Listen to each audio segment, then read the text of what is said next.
Okay, so everybody is able to see the screen. What is there on your screen? Yes, sir. Okay, good, cool. Sir, your voice is cutting. Yes, Sir, able to see.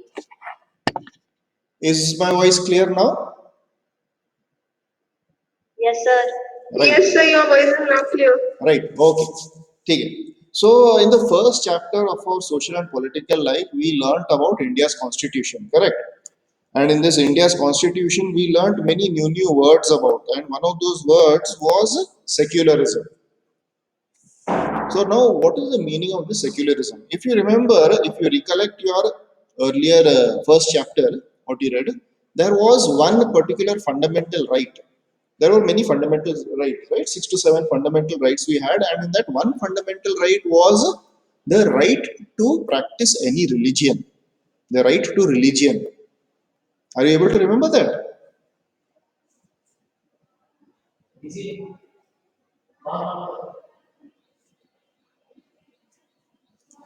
Are you able to recollect? I want you to answer. Are you able to recollect that there was a fundamental right, the right to religion? Yes, sir. Yeah. Yes, Yes, sir. sir. Okay. So the right to religion in our fundamental right of the constitution, it means that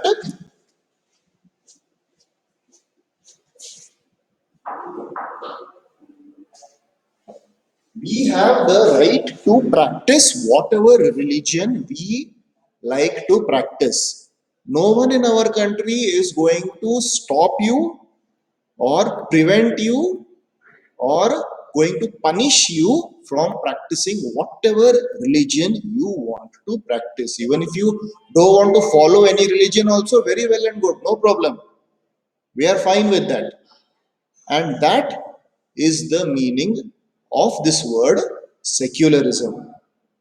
Secularism simply means that the government of India is not recognized or is not linked to any particular religion. I cannot say that the government of India is a Hindu government, or I cannot say it is a Muslim government, I cannot say it's a Christian government. I cannot say that because simply because the government is not linked to religion in any way. It gives total freedom to its citizens that whatever religion you want, you are free to follow. Nobody is going to stop you from that. Nobody is going to punish you for following that religion, and nobody is going to tell you that this religion is bad, my religion is good. These things will not happen. That is the meaning of secularism. Are you able to understand this meaning of the word secularism? Yes, sir. Yes, sir. Okay, so now once you understood this word secularism, we will go into a little bit more detail to understand what are the different parts of the secularism and how this secularism is actually implemented in India. Uh, Let me give you a small example. Now, our neighboring country, Pakistan. Okay, our neighboring country, Pakistan. 1 minute, just hold on. I think there are some students who are trying to join.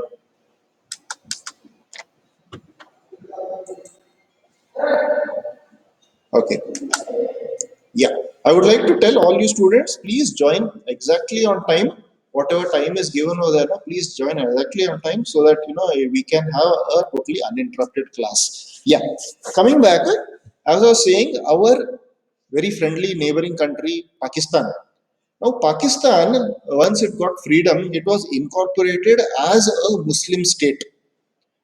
If you see the constitution of Pakistan, it very clearly says that it is a Muslim state. Means it is the only religion which is officially recognized by the country, and it is the only religion which is officially permitted by the country to for the people to follow. It is not like it will punish the other religions, but this is an officially recognized religion in the country. And this is the only country in the entire world which has in its constitution, which is incorporated as a Muslim state. So we can very clearly say that Pakistan is not a secular country. Pakistan is not a secular country, but India is a secular country. Another example I can also give you is Saudi Arabia or the UAE for that matter. Now, these countries, there is no freedom of religion at all in their constitution. This freedom of religion concept is not mentioned at all in their constitution. It says that whatever religion you are, it is fine. But whatever religion you want to practice, you should practice inside your home. You cannot come outside and practice it. You cannot see, Ganapati dance happening in the streets of Saudi Arabia or UAE. It is not going to happen. If you want to do Ganapati dance, you can do Ganapati dance only inside your house. You cannot come outside on the street and dance. Understood? Hello, students. Yes, sir. Students. Yes. Okay. Now I have to check every time. Otherwise, somebody would have gone to sleep. No, I don't know. Nobody is sleeping. No. You would have on Google Meet and then gone to sleep or gone to play some other game somewhere else. Good morning, sir. Arey, who is saying good morning now? Arey, Baba. It is becoming 12 o'clock. Under 5 minutes, you will wish me good afternoon. Uh-huh. Sir, Yasmin. Yadnik, how are you? Fine, sir. Very good, very good. Okay, so let us move ahead in this chapter of secularism. Right. So, what is secularism? Secularism is the concept that government or other Yes, sir. entities should exist separately from religion and from religious beliefs. Means the government is separate from religion and religious beliefs. It is not going to mix itself, it is not going to comment itself, it's not going to link itself anyway with religion and religious beliefs. Sir, Come again? What was that, Nikita?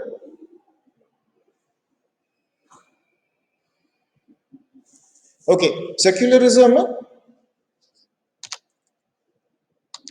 also means that you don't need religion to have morals. If you can determine right from wrong, then you lack empathy and not religion. Can anyone tell me what the sentence means on your screen? Can you see the sentence? I want someone to tell me what the meaning of the sentence is.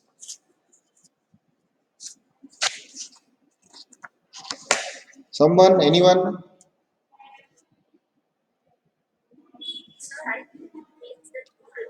You don't need religion to have morals. If you can determine right from wrong, then you lack empathy, not religion.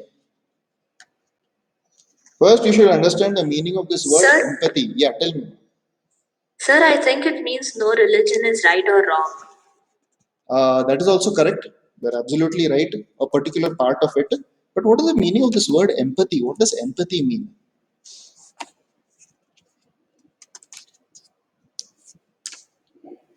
Okay, let me explain. See, empathy basically means I am able to understand the other person's feelings. I am able to understand the other person is in pain or not in pain. That is called as empathize. I am able to put myself in that person's shoes. Right? Are you getting me? I am able to understand the other person's feelings. And if you are not able to understand the difference between right and wrong, it means that you do not have empathy. It is not the fault of religion over here. It is a basic human feeling. It is a basic human feeling which is not there in us if we are not able to find out what is right and what is wrong. So what over here it says is basically all the religions in the world say the same thing. If we look very closely, or if we just see the broad definition of any religion, whatever the religion preaches, be it Islam, be it Hindu, it could be Sikhism, it could be Christianity, it could be Farsi, whatever the religion is there in the world, they always say one basic thing: love the people around you, take care and help the people around you. This is the basic concept of any religion. So that is why when Indian constitution was made, the main idea of the constitution over here was, let us not link ourselves with any religion, let us not attach to any religion, because all the religions, to the fundamental, to the core, all religions are actually the same. It is only humanity which is most important. We should have humanity. If you are able to have humanity inside you, no, then you don't need to recognize yourself as any religion. Humanity is the highest form of religion. Okay, so now getting to the concepts of secularism. Secularism draws its intellectual roots from Greek and Roman philosophers, medieval Muslim polymaths, enlightened thinkers, modern free thinkers, people who have rejected authority and dogma, especially in religious thinking, in favor of rational inquiry and speculation. Atheists are basically people who don't recognize any religion, who do not, they say that I don't believe in God altogether. So the roots of secularism is basically a very old thing. It is not a new concept. Right from the Greeks and Roman philosophers itself, this concept of secularism has been there in the world. So now the question comes into our mind is, why do we need this secularism? What is the requirement for this secularism?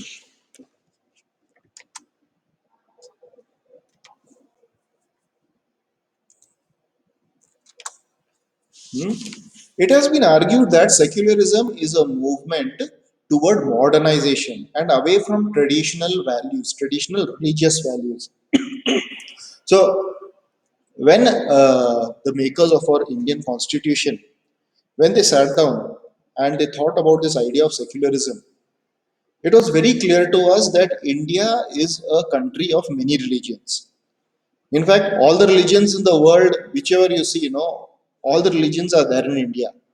There is no other country in the entire world where you can see so many number of religions practiced. That is a speciality of India. So our constitution makers, they said that yes, if we should have people living in peace and harmony over here, if we need to see people happy and not fight over something like religion, then we need to have this idea of secularism in our constitution. In political terms, secularism is a movement towards the separation of religion and government. Means government is no way connected to the religion, often termed as separation of church and state. This can refer to reducing ties between a government and a state religion, replacing laws based on scripture such as Torah and Sharia law with civil laws, eliminating discrimination on the basis of religion. So what this actually means is there are many laws, like say for example in the Hindu scriptures there are many laws which are taken into Hindu laws. In the Quran there are many laws which are taken into Islamic laws. What secularism tries to do is it tries to generalize all these laws. It tries to generalize all these laws so that a uniform law can be created wherein all the people can be accommodated under that uniform law. Okay. Is everyone able to understand me till now? Anybody is having any doubts? No, sir. No, sir. No, sir. Okay, good. Okay. Some of the well-known states that are often considered constitutionally secular. These are a few countries in the world who are considered as secular and they have incorporated it in their constitution also. India, France, Mexico, South Korea, Turkey.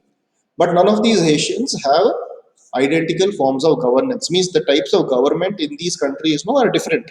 They're not same as it is in India. But their constitution says that they are secular.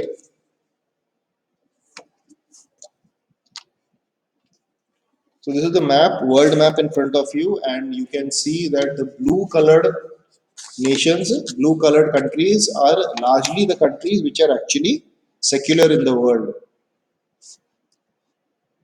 The countries which are in red in color are the countries which have state religions, means they recognize one single religion as a official religion.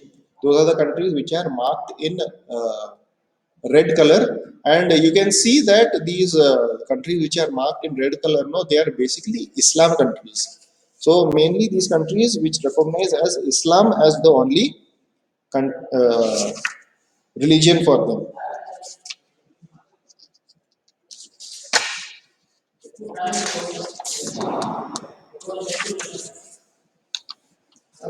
Okay. Now secularism in India. Secularism in So India. what does the gray color means? Oh, sorry, gray color.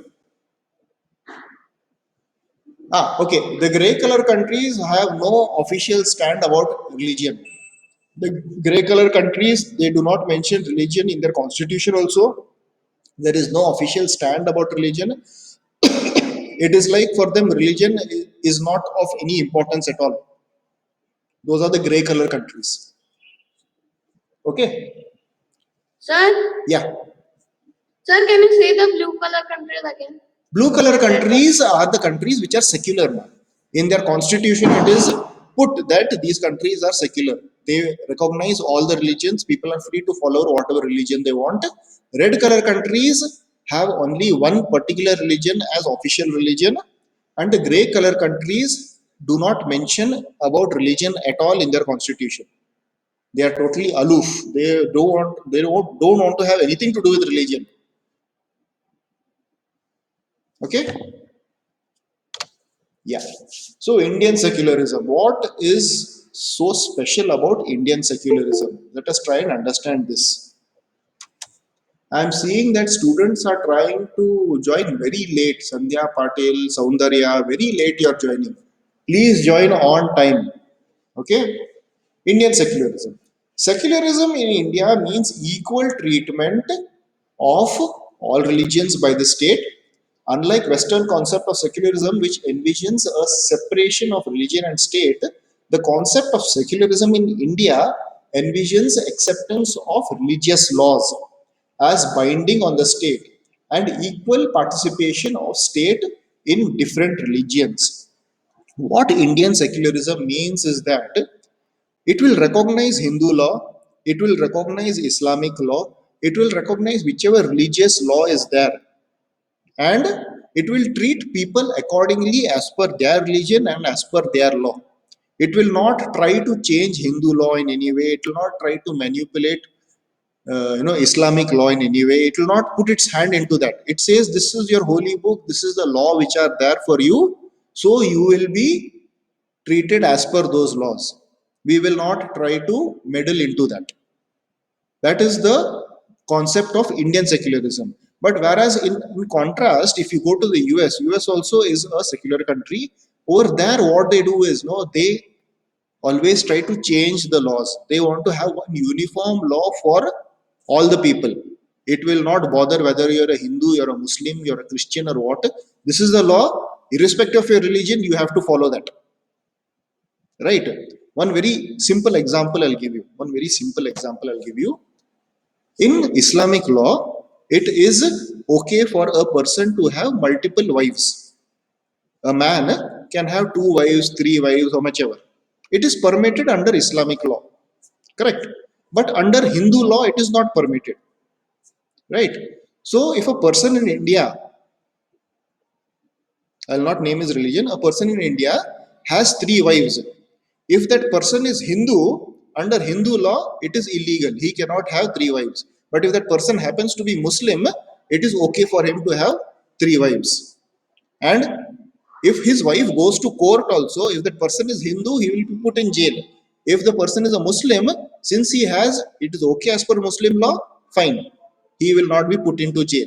This is the situation in India. But now the situation in US, a person Hindu, Muslim, or Christian, he cannot have three lives flat. Whatever religion you are, the country does not care. It says that a human, one person can have only one life. Simple. Not more than one wife. It does not care whether you are Hindu, Muslim, or whatever. Even if your Islamic law says that it is okay for three wives, in the US it is not permitted. If you are the US citizen, you should have only one wife. Even though it is secular, this is how it will interpret. This is how the secularism works in US, and this is how the secularism works in India. Are you able to get my point? Yes, sir. Yes. Yes, sir. Okay, Yes, sir. okay. Either you kids are really very Yes, smart. sir. Very good, very good. Good. Right.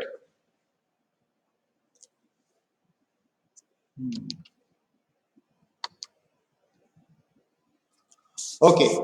With the 42nd Amendment in the Constitution of India in 1976, the preamble of the Constitution asserted that India is a secular nation. See, now our Constitution has a preamble. Okay. Now, this preamble is what? Preamble is basically a short statement about our Constitution. You can check for it in your textbooks. I don't think your textbooks have it, but you can search for it in your textbooks. If not, you can always check it online also. Preamble of the Indian Constitution. The entire Constitution is made into short, into one small statement which will fit on one page. That is called as a preamble. And the preamble has some particular important words like sovereign, like nation, like secular. These words, word secular was inserted into the preamble of the Indian Constitution in the year 1976. They made a small change in the Constitution and inserted this word into the preamble. According to the Constitution, only a secular state can realize its objectives to ensure that one religious community does not dominate another community. These are the important points of Indian secularism. One religious community does not dominate or does not control, does not force its ideas on another religious community. This is one point. Second point, that some members do not dominate other members in the same religious community. Means within one religion itself, some members should not dominate or should not control, put their force on other members of the same religious community. This is the second point. Third point, that the state does not enforce or any particular religion nor take any religious freedom. Means the state will not take any stand, will not say that this religion is good or that religion is bad. It will not have anything to do with any particular religion, nor will it have any particular religious photos inside its offices also. If you go to any government office, if you go to any government office, you will not find the photos of any gods or anything inside any of these government offices. Instead, you will have the photos of our great leaders. You will have the photos of Baba Sahib Ambedkar. You will have the photo of Mahatma Gandhi. You will see these photos. You will not see the photo linking themselves to any particular religion. That is how the government office is totally neutral.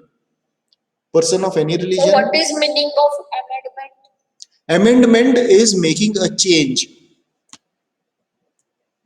Making a change is called as amendment. Okay? Yeah. Sir, dominate means. Come again? Sir, dominate means. Dominate means control, force my idea about on the other person. That is the meaning of dominate. I control that person. Okay, that's the meaning of dominate. Okay, so up till here, what I'll do is I'll quickly recapitulate whatever we have done in today's class, and then we can again continue in tomorrow's class. So today, what we learned is we learned about the different types of secularisms in the world. We learned that India is a secular country. We learned that the Constitution of India has a point on secularism, and the main idea of secularism is the separation of the state from religion. That is the main idea of secularism in India. Right? So I want all of you to read your textbooks till whatever we have done. And if you have any doubts, we can talk about those doubts tomorrow, or you can also put it online also. Right? So that is the class for today. We will join back again in tomorrow's class.